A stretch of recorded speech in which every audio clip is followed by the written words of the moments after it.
नमस्कार दोस्तों। कार्तिक मास का आरंभ हो चुका है। इस मास में तुलसी की पूजा का महत्व बहुत अधिक होता है। अगर आप कार्तिक स्नान करते हैं तो आपको सुबह और शाम दोनों टाइम तुलसी माँ के समक्ष घी का दिया अवश्य जलाना चाहिए और तुलसी के समक्ष बैठकर ये कथा अवश्य सुननी चाहिए।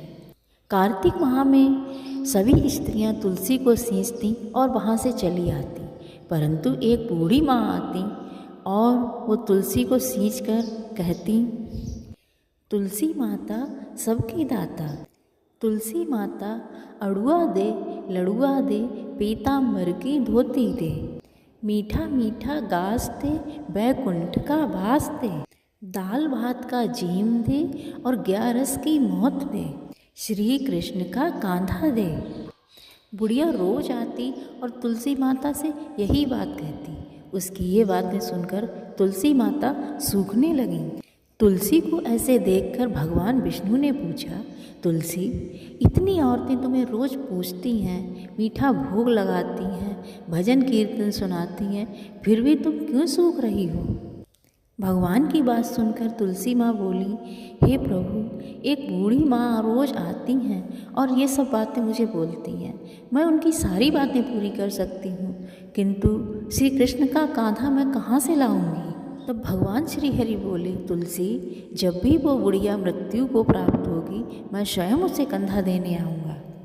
जब बुढ़िया माई का देहांत हुआ तो सारे गांव के लोग इकट्ठे हो गए और उन्हें शमशान ले जाने लगे। तब बूढ़ी माई की अर्थी इतनी भारी हो गई कि लोग उसे उठा ही नहीं पाए। तब लोग कहने लगे कि ये बुढ़िया इतनी पूजा पाठ करती थी, तब भी इतनी भारी हो गई है, किसी से उठाई ही नहीं जा रही है।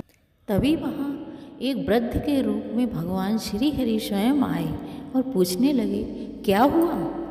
तो लोग कहने लगे, पापिन थी इसीलिए भारी हो गई है, किसी से उठाए ही नहीं उठ रही।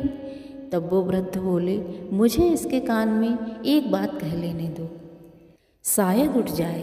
तो लोग बोले, लो तुम भी बोल कर देख लो।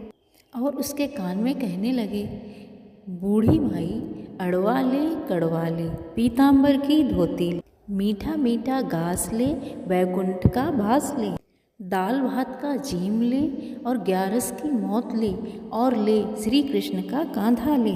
इतना कहते ही बुढ़िया हल्की हो गई। भगवान श्री कृष्ण उसे अपने कांधे पर लेके गए और बुढ़िया की मुक्ति हो गई। प्रेम से बोलो तुलसी माता की जय, भगवान श्री कृष्ण की जय।